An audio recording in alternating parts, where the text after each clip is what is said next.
My sisters and brothers, I greet you all with the love and peace of the Lord. I invite you to meditate together with me on the holy word of God of 22nd Sunday, 30th August 2020. The focus of our reflection: divine wisdom is better and more preferable than the mere human intelligence. Discernment by spirit is more important than mere knowledge. The whole life is a constant process of choices, discerning among many choices and opting for the right choice. And the quality of this discernment for the right choice determines the quality of life and action. Why today, in spite of all the intelligence and competence and all the affluence and abundance, people continue to make wrong choices in life? The reason for this is the lack of wisdom. Many lack this wisdom to distinguish between the right and the wrong, between the good and evil, between the true and false, between the praiseworthy and the blameworthy, between the shallow pleasures and profound joys, and between the passing gratifications and the lasting contentment.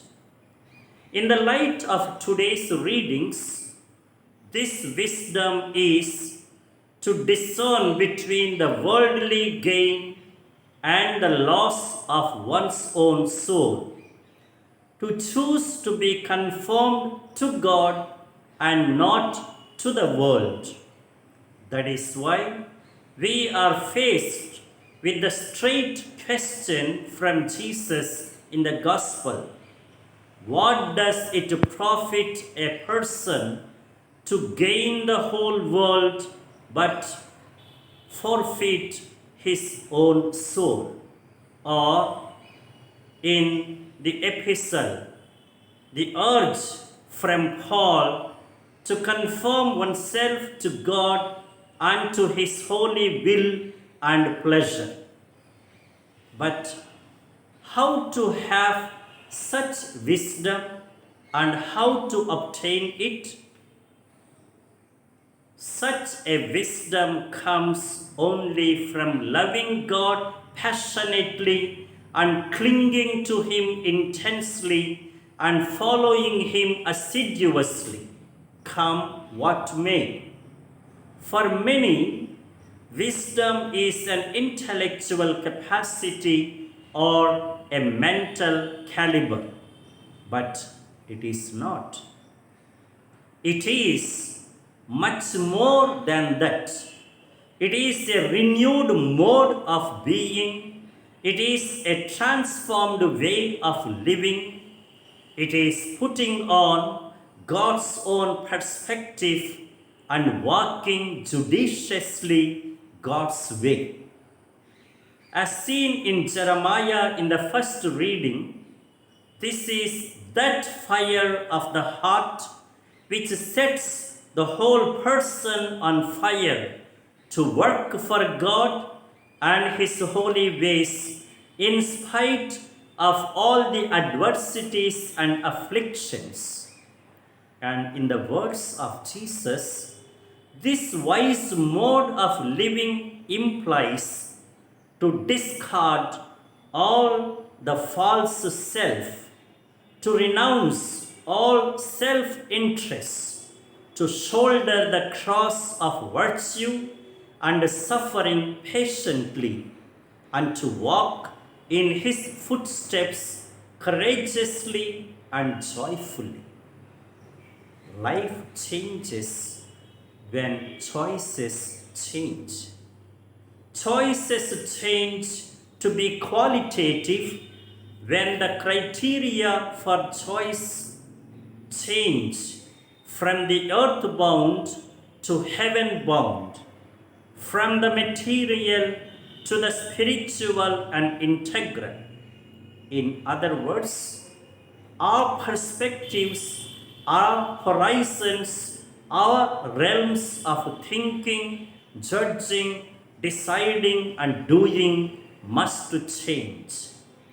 This will be a shift from mere human capacity to the sagacity from God, from intelligence to transference to God's Spirit, from competence to obedience to God's will. It is a contrast living. To detach from the self in contrast to a world which is inseparably clung to it.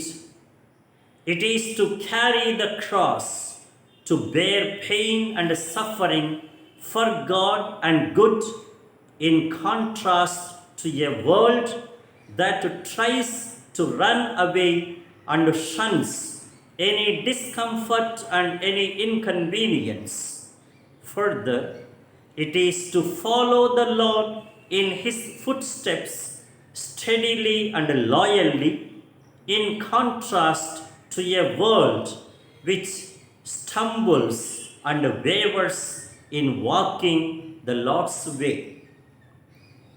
When will God's light dawn on the human spirit that is so much darkened by the shades of self? When will wisdom and discernment become the guiding criteria in the place of mere intelligence and knowledge?